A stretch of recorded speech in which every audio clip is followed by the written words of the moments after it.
Hello students, today நம்ம strategic management subject தான் பார்க்க போகிறோம். strategic managementல நீங்கள் mostly SWOT analysis அப்படின்னு கேள்விப்பட்டிருக்கீங்க. ஸோ SWOT analysis அப்படின்னா என்ன அப்படின்னு நம்ம ஒரு introduction பார்க்க போகிறோம். SWOT analysis அப்படிங்கிறது யாருக்கு ரொம்ப முக்கியம் அப்படின்னா, ஒரு பிஸ்னஸ் பண்ணுறவங்க ஒரு ஆர்கனைசேஷன் வச்சுருக்காங்க அப்படின்னா கண்டிப்பாக அவங்க இந்த SWOT அனாலிசிஸை பண்ணி பார்க்கணும்.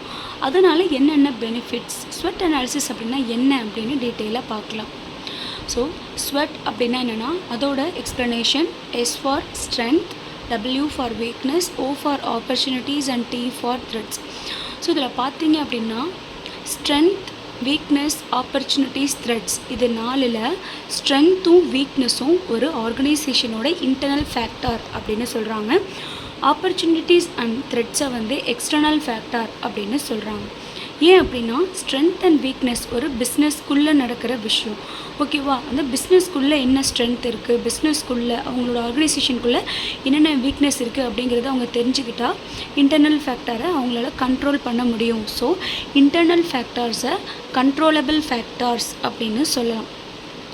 நெக்ஸ்ட்டு பார்த்தீங்கன்னா ஆப்பர்ச்சுனிட்டிஸ் அண்ட் த்ரெட்ஸ் என்ன அப்படின்னா, அது ஒரு எக்ஸ்டர்னல் ஃபேக்டர். ஏன் இது எக்ஸ்டர்னல் ஃபேக்டர் அப்படின்னு சொல்கிறோன்னா, இது பிஸ்னஸுக்கு அவுட் சைட் நடக்கிற விஷயம், அவுட் சைட் என்விரான்மெண்ட்டில் நடக்கிற விஷயம்.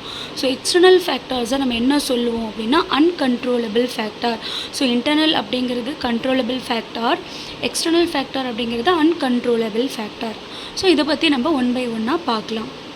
ஸோ இந்த SWOT அனாலிசிஸ் அப்படிங்கிறது ஒரு பிஸ்னஸ் பர்சனை பொறுத்த வரைக்கும் இது ஒரு டூல். ஸோ ஒரு கருவியாக யூஸ் பண்ணுறாங்க. எதுக்காகனா, இந்த SWOT அனாலிசிஸை யூஸ் பண்ணி ஆர்கனைசேஷனில் நடக்கிற விஷயங்களை கண்ட்ரோலில் வச்சுக்கிறாங்க. அது மட்டும் இல்லாமல் இந்த SWOT அனாலிசிஸ் பண்ணுறது மூலயமா அவங்களுக்கு இருக்கிற பாசிட்டிவ் அண்ட் நெகட்டிவ் சைடு என்ன அப்படின்னு அவங்களுக்கே புரிய ஆரம்பிக்கும். ஸோ இது மூலிமா அவங்க என்ன பண்ணுவாங்கன்னா, அவங்களோட ஆர்கனைசேஷனை அவங்களால கண்ட்ரோல்குள்ளே வச்சுக்க முடியும். இதனால எந்த ஒரு பிரச்சனையும் இல்லாமல் அவங்களோட ஆர்கனைசேஷன் ஸ்மூத் ரன்னிங் ஆகும். ப்ராஃபிட்டில் எந்த ஒரு பிரச்சனையும் வராமல் அவங்களுக்கு தொடர்ந்து ப்ராஃபிட்டே வந்துக்கிட்டு இருக்கும்.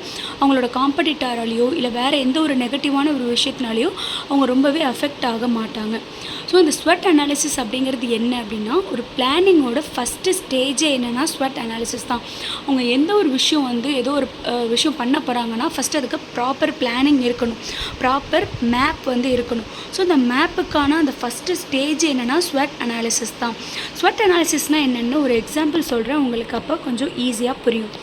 SWOT அனாலிசிஸில் ஃபஸ்ட்டு ஒன் ஸ்ட்ரென்த் அப்படிங்கிறது positive side of the organisation. Okay, so அவங்களோட பாசிட்டிவ் இப்போ அவங்க என்ன பண்ணணும்னா ஃபஸ்ட்டு ஒரு பாக்ஸ் மாதிரி போட்டுக்கிட்டு strength, weakness, opportunities and threats அப்படின்னு ஹெட்லைன் போட்டுட்டு, ஓகே நம்ம பிஸ்னஸ் பண்ணுறோம், நம்ம ஆர்கனைசேஷன் வச்சுருக்கோம், நம்மக்கிட்ட என்னென்ன ஸ்ட்ரென்த் எல்லாம் இருக்குது அப்படிங்கிறத அவங்க லிஸ்ட் அவுட் பண்ணணும். அதே மாதிரி நம்ம பிஸ்னஸில் என்னென்ன வீக்னஸ் இருக்குது, அதே மாதிரி நம்ம பிஸ்னஸ்க்கு என்ன ஆப்பர்ச்சுனிட்டிஸ் இருக்குது, நம்ம எப்படி அதை யூஸ் பண்ணலாம், ஆப்பர்ச்சுனிட்டிஸ் என்னெல்லாம் இருக்குது அப்படிங்கிறத லிஸ்ட் அவுட் பண்ணணும். அதே மாதிரி த்ரெட்ஸ் அப்படின்னா அந்த கம்பெனியை நெகட்டிவாக அஃபெக்ட் பண்ணக்கூடிய பாதிக்கக்கூடிய காரணிகள் என்னெல்லாம் இருக்குது அப்படிங்கிறத லிஸ்ட் அவுட் பண்ணணும். ஒன் பை ஒன்னாக லிஸ்ட் அவுட் பண்ணினாலே அவங்களுக்கு எது பாசிட்டிவ் எது நெகட்டிவ் அப்படிங்கிறது அவங்க கம்பெனியை பற்றி தெரிஞ்சிடும். ஸோ ஸ்ட்ரென்த் அப்படின்னா என்னென்னா, எக்ஸாம்பிள் சொல்கிறேன், ஸ்ட்ரென்த்துக்கு ஒரு எக்ஸாம்பிள் சொல்கிறேன். இப்போது ஒரு பிஸ்னஸ் ஒருத்தவங்க பண்ணிகிட்ருக்காங்கன்னா அவங்க மார்க்கெட்டிங்கில் ரொம்பவே எக்ஸ்பர்ட்டாக ஸ்பெஷாலிஸ்ட்டாக இருக்காங்க, அவங்கள அடிச்சுக்க யாருமே இல்லை அவங்களோட மார்க்கெட்டில் அப்படின்னா கண்டிப்பாக அது அவங்களுக்கு ஒரு ஸ்ட்ரென்த்து தான். எவ்வளோ தான் காம்படிட்டர் இருந்தாலும் இவங்க மார்க்கெட்டிங் எக்ஸ்பர்ட், ரொம்ப சூப்பராக மார்க்கெட்டிங் பண்ணுறாங்க, அதில் ரொம்பவே ஸ்பெஷாலிஸ்ட்டாக இருக்காங்க. எவ்வளோ காம்படிட்டர் இருந்தாலும் அவங்கள இவங்களால பீட் பண்ணவே முடியல அப்படிங்கிற அளவுக்கு அவங்க எக்ஸ்பர்டைஸாக இருந்தாங்கன்னா அதை நம்ம ஸ்ட்ரென்த்தில் நோட் பண்ணிக்கலாம். நெக்ஸ்ட்டு பார்த்திங்கன்னா வீக்னஸ். ஒரு கம்பெனி இருக்குன்னா அதோட வீக்னஸ் என்ன அப்படிங்கிறத அவங்க நோட் டவுன் பண்ணி பார்க்கணும். இதில் பார்த்திங்கன்னா லேக் ஆஃப் நியூ ப்ராடக்ட் அப்படின்னா என்னென்னா, இப்போ ஒரு கம்பெனியை ஸ்டார்ட் பண்ணும்போது என்ன ப்ராடக்ட் அவங்க இன்ட்ரடியூஸ் பண்ணாங்களோ அதே ப்ராடக்டே அவங்க விற்றுக்கிட்டு இருக்காங்க, சேல் பண்ணிக்கிட்டு இருக்காங்க கஸ்டமர்கிட்ட. ஓகே, அதில் இன்னோவேஷன் ஆனால் அதே ப்ராடக்டே விற்றுட்ருக்காங்க. ஒரு நியூ ப்ராடக்ட்டை அவங்க இன்ட்ரடியூஸ் பண்ணவே இல்லை அப்படின்னா கண்டிப்பாக அது ஒரு நெகட்டிவ் இம்பேக்டை க்ரியேட் பண்ணும். ஏன் அப்படின்னா காம்படிட்டர் வந்து வேறு யாராவது அதோட பெஸ்ட்டாக வந்து கொடுத்தாங்கன்னா அங்கே போய் வாங்க ஆரம்பிச்சிருவாங்க கஸ்டமர்ஸ் எல்லாமே. ஸோ இதை வந்து ஒரு வீக்னஸாக வந்து நோட் பண்ணிவிட்டு நம்ம என்ன மாதிரி நியூ ப்ராடக்ட்டை நம்மளோட பிஸ்னஸ் சம்மந்தமாக நம்ம வந்து ஒரு ப்ராடக்ட் வந்து ஆல்ரெடி சேல் பண்ணிகிட்ருக்கோன்னா அதுக்கு ரிலேட்டடாக வேறு ஏதாவது நியூ ப்ராடக்ட் வந்து நம்ம கஸ்டமரை அட்ராக்ட் பண்ணுற மாதிரி நம்மளால் ட்ரெண்டிங்கில் இப்போ என்ன இருக்குது அப்படிங்கிறது தெரிஞ்சுக்கிட்டு நம்ம நியூ ப்ராடக்ட்டை வந்து மேனுஃபேக்சர் பண்ணி கஸ்டமரை அட்ராக்ட் பண்ண முடியுமா அப்படிங்கிற மாதிரி அவங்க பிளான் பண்ணணும்னா ஃபஸ்ட்டு அவங்கக்கிட்ட இருக்கிற வீக்னஸ் அவங்க நோட் பண்ணணும். அப்போ நம்மக்கிட்ட இப்போ நியூ ப்ராடக்ட் எதுவுமே நம்ம இது வரைக்கும் லான்ச் பண்ணலை அப்படிங்கிறத வீக்னஸில் அவங்க நோட் பண்ணணும். அப்போ தான் அடுத்த ஸ்டேஜுக்கு அவங்களால போக முடியும். நெக்ஸ்ட்டு பார்த்திங்கன்னா ஆப்பர்ச்சுனிட்டிஸ்க்கு ஒரு எக்ஸாம்பிள் பார்த்திங்கன்னா ஒரு பிஸ்னஸ் பர்சன் இருக்காங்க, ஒரு ஆர்கனைசேஷனை வச்சு நடத்திட்டு இருக்காங்க அப்படின்னா அவங்க என்ன பண்ணணும்னா அவங்களோட மார்க்கெட்டை அவங்களோட பிஸ்னஸை ஜஸ்ட்டு வந்து ஃபிசிக்கலாக வந்து அங்கே இருக்கிற சரௌண்டிங்கில் மட்டுமே சேல் பண்ணாமல் அடுத்த லெவலுக்கு அவங்களோட பிஸ்னஸை எடுத்துகிட்டு போகணும் அப்படின்னா இப்போ இருக்கிற ட்ரெண்டிங் இப்போ என்ன ரொம்பவே ஃபேமஸாக இருக்குது அப்படின்னா இன்டர்நெட் இல்லாமல் இப்போ எதுவுமே இல்லை. கஸ்டமர்ஸ் எல்லாருமே என்ன பண்ணுறாங்கன்னா அவங்களுக்கு தேவையான பொருளை வந்து A to Z எல்லாருமே வந்து இன்டர்நெட்டில் தான் ஆர்டர் பண்ணுறாங்க. அப்போது நம்மளோட பிஸ்னஸ் வந்து இன்னும் இன்டர்நெட்டில் வராமல் இருக்குது அப்படின்னா நம்ம எப்படி வந்து இன்டர்நெட்டில் போயிட்டு நம்மளோட பிஸ்னஸை வந்து க்ரோத் பண்ணுறது, எப்படி கஸ்டமருக்கு வந்து நம்மளோட பிஸ்னஸை வந்து வேர்ல்டு லெவலில் ஃபேமஸ் பண்ணணும்னா அதுக்கு ஒரு பெஸ்ட்டு பிளாட்ஃபார்ம் என்னென்னா இன்டர்நெட். ஸோ அந்த இன்டர்நெட் இது வரைக்கும் யூஸ் பண்ணலை அப்படின்னா இதை வந்து ஒரு ஆப்பர்ச்சுனிட்டியாக யூஸ் பண்ணிவிட்டு பிஸ்னஸ் அடுத்த லெவலுக்கு எடுத்துகிட்டு போகிறதுக்கு இதை யூஸ் பண்ணணும். ஸோ அதையும் நம்ம நோட் பண்ணணும். ஸோ நமக்கு வந்து என்ன ஆப்பர்ச்சுனிட்டி இருக்குது நம்ம பிஸ்னஸை க்ரோத் பண்ணுறதுக்குன்னா இன்டர்நெட் அப்படின்னு ஒரு லிஸ்ட் அவுட்டில் வந்து நோட் பண்ணணும்.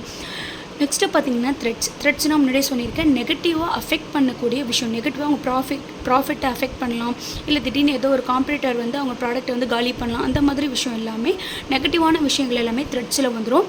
ஸோ இங்கே நான் என்ன எக்ஸாம்பிள் கொடுத்துருக்கேன்னா new competitor in your home market. நீங்கள் உங்களோட ஹோம் மார்க்கெட்டில் சூப்பராக ஒரு ப்ராடக்ட்டை வந்து சேல் பண்ணிகிட்ருக்கீங்க. எல்லாருமே வந்து உங்களோட ப்ராடக்ட்டை தான் வாங்கிட்டு இருக்காங்க. இது வரைக்கும் யாருமே வந்து காம்படிட்டர் வரல உங்கள் ப்ராடக்ட்டை பீட் பண்ணுற அளவுக்குன்னு வச்சுக்கோங்க. திடீர்னு ஒரு நியூ காம்படிட்டர் வந்து உங்களோட ப்ராடக்ட் மாதிரியே சேல் பண்ணுறாங்கன்னா அப்போ உங்களுக்கு வந்து அது ஒரு த்ரெட்டு. ஏன் த்ரெட் அப்படின்னா உங்களோட சேல்ஸ் வந்து டிக்ரீஸ் ஆக சான்ஸ் இருக்குது, உங்களோட ப்ராஃபிட் வந்து டிக்ரீஸ் ஆக சான்ஸ் இருக்குது, உங்களோட கஸ்டமர் அந்த காம்படிட்டருக்கு கஸ்டமராக மாறுறதுக்கு சான்ஸ் இருக்குது. அப்போ ஆட்டோமேட்டிக்காக உங்களோட சேல்ஸ் டிக்ளைன் ஆகும். ஸோ இது வந்து ஒரு த்ரெட். அப்போ இதை வந்து நம்ம எப்படி வந்து நெகட்டிவ்லேருந்து பாசிட்டிவாக மாற்றலாம், எப்படி வந்து கஸ்டமர் வந்து நம்ம ப்ராடக்ட்டே வாங்க வைக்கலாம் அப்படிங்கிறத அடுத்தடுத்த லெவலுக்கு திங்க் பண்ணணும்னா ஃபஸ்ட்டு உங்களுக்கு என்ன தெரிஞ்சிருக்கணும், நம்ம பிஸ்னஸ் பண்ணுறோம், நம்மள்கிட்ட என்னென்ன ஸ்ட்ரென்த் இருக்குது, என்னென்ன வீக்னஸ் இருக்குது, நம்மளோட ஆப்பர்ச்சுனிட்டி என்ன இருக்குது, அது எப்படி நம்ம பெஸ்ட்டாக யூஸ் பண்ணலாம், நமக்கு ஏதாவது த்ரெட்ஸ் இருக்கா, அந்த த்ரெட்ஸை வந்து எப்படி வந்து நெகட்டிவ்லேருந்து பாசிட்டிவாக மாற்றலாங்கிறது எல்லாமே தெரியணும்னா ஃபஸ்ட்டு இந்த ஸ்வெட் அனாலிசிஸாக ஒரு பிஸ்னஸும் வந்து கண்டிப்பாக பண்ணி பார்க்குறோம். இதுதான் நான் உங்களுக்கு சொல்லியிருக்கேன். List out factors and relevant boxes. முன்னாடியே சொன்ன மாதிரி ஸ்ட்ரென்த், வீக்னஸ், ஆப்பர்ச்சுனிட்டிஸ், த்ரெட்ஸுக்கு என்ன பண்ணணும்னா தனித்தனியாக பாக்ஸ் போட்டு அவங்கக்கிட்ட இருக்கிற ஸ்ட்ரென்த், வீக்னஸ், ஆப்பர்ச்சுனிட்டிஸ், த்ரெட்ஸ் எல்லாத்தையுமே வந்து அவங்க நோட் டவுன் பண்ணாங்கன்னா அவங்களுக்கு எல்லாமே கிளியர் கட்டாக தெரிஞ்சிடும். இது மூலயமா அவங்களுக்கு என்ன தெரிய வரும்னா நம்மக்கிட்ட எவ்வளோ ஸ்ட்ரென்த் இருக்குது, நம்ம எதில் வீக்காக இருக்கோம், அந்த வீக்கை வந்து எப்படி வந்து நம்ம ஸ்ட்ரென்த்தாக மாற்றலாம், நெக்ஸ்ட்டு நம்மக்கிட்ட என்னென்ன ஆப்பர்ச்சுனிட்டிஸ் இருக்குது அதை நம்ம எப்படி பெஸ்ட்டாக யூஸ் பண்ணலாம், நெக்ஸ்ட்டு என்ன த்ரெட்ஸ் இருக்குது அந்த த்ரெட்ஸை வந்து எப்படி நம்ம நெகட்டிவ்லேருந்து பாசிட்டிவாக மாற்றி நம்ம ப்ராஃபிட்டை கெயின் பண்ண முடியும் அப்படிங்கிறது எல்லாமே அவங்க ஈஸியாக அட்டைன் பண்ண முடியும். ஸோ இந்த ஸ்வெட் அனாலிசிஸ் அப்படிங்கிறது ரொம்ப ரொம்ப இம்பார்ட்டன்ட் டூல். ஸோ இதுதான் நான் ஃபைனலாக சொல்லியிருக்கேன். ஒரு ஆர்கனைசேஷன், ஒரு பிஸ்னஸ்மேன் அவங்களோட பிஸ்னஸில் எப்போதுமே சக்ஸஸ்ஃபுல்லாக க்ரோவிங் ஆகிக்கிட்டே இருக்கணும் அப்படின்னா அவங்கள சுற்றி என்ன நடக்குது அப்படிங்கிறத அண்டர்ஸ்டாண்ட் பண்ணணும். அவங்களோட பிஸ்னஸ் என்விரான்மெண்ட்டை அண்டர்ஸ்டாண்ட் பண்ணணும். இன்டர்னல் ஃபேக்டர் எப்படி இருக்குது, பிஸ்னஸ் உள்ளே எப்படி இருக்குது நிலவரம், அவுட் சைட் எப்படி இருக்குது, காம்படிட்டர்ஸ் வந்து எப்படி வந்து என்னெல்லாம் பண்ணிகிட்ருக்காங்க, நம்ம என்ன பண்ணுறோம் அப்படிங்கிற எல்லா விஷயத்தையும் அண்டர்ஸ்டாண்ட் பண்ணணும். நம்மக்கிட்ட இருக்கிற ஸ்ட்ரென்த் என்ன அப்படிங்கிறத அண்டர்ஸ்டாண்ட் பண்ணணும். அதே மாதிரி வாட்டர் வல்னரபிள்னா நெகட்டிவான விஷயங்கள் என்னென்ன இருக்குது, த்ரெட்ஸ் என்னென்ன இருக்குது அப்படிங்கிறது எல்லாத்தையும் அண்டர்ஸ்டாண்ட் பண்ணால் மட்டும்தான் அவங்களால எல்லாத்தையும் நெகட்டிவ்லேருந்து பாசிட்டிவாக மாற்ற முடியும். அப்போ தான் அவங்களால ஃபைனலாக எப்போதுமே அவங்களோட பிஸ்னஸில் சர்வைவ் ஆகிக்கிட்டே இருக்க முடியும். அவங்க அந்த ஸ்வெட் அனாலிசிஸ் பண்ணல அப்படின்னா கண்டிப்பாக அவங்களுக்கு வரப்போகிற த்ரெட் என்னன்னு தெரியாது. அப்போ திடீர்னு அவங்க அந்த பிரச்சனையை, ஒரு ப்ராப்ளத்தை ஃபேஸ் பண்ணுறப்போ அவங்க தவறான முடிவு எடுக்கிறதுக்கு சான்ஸ் இருக்குது. அதனால் அவங்க பிஸ்னஸே க்ளோஸ் பண்ணுற அளவுக்கு ஒரு மிகப்பெரிய த்ரெட்ஸ் வந்து அவங்களுக்கு க்ரியேட் ஆகலாம். இதனால தான் இந்த ஸ்வாட் அனாலிசிஸ் அப்படிங்கிறது ஒரு பிஸ்னஸ் மேனும் தெரிஞ்சுக்கணும். அடிக்கடி இந்த ஸ்வாட் அனாலிசிஸை பண்ணி பார்க்கணும். அப்போ தான் அவங்களுக்கு ஏதாவது பிரச்சனை இருக்கா அப்படிங்கிறது தெரிஞ்சு அதை உடனே இமீடியட்டாக சரி பண்ண முடியும்.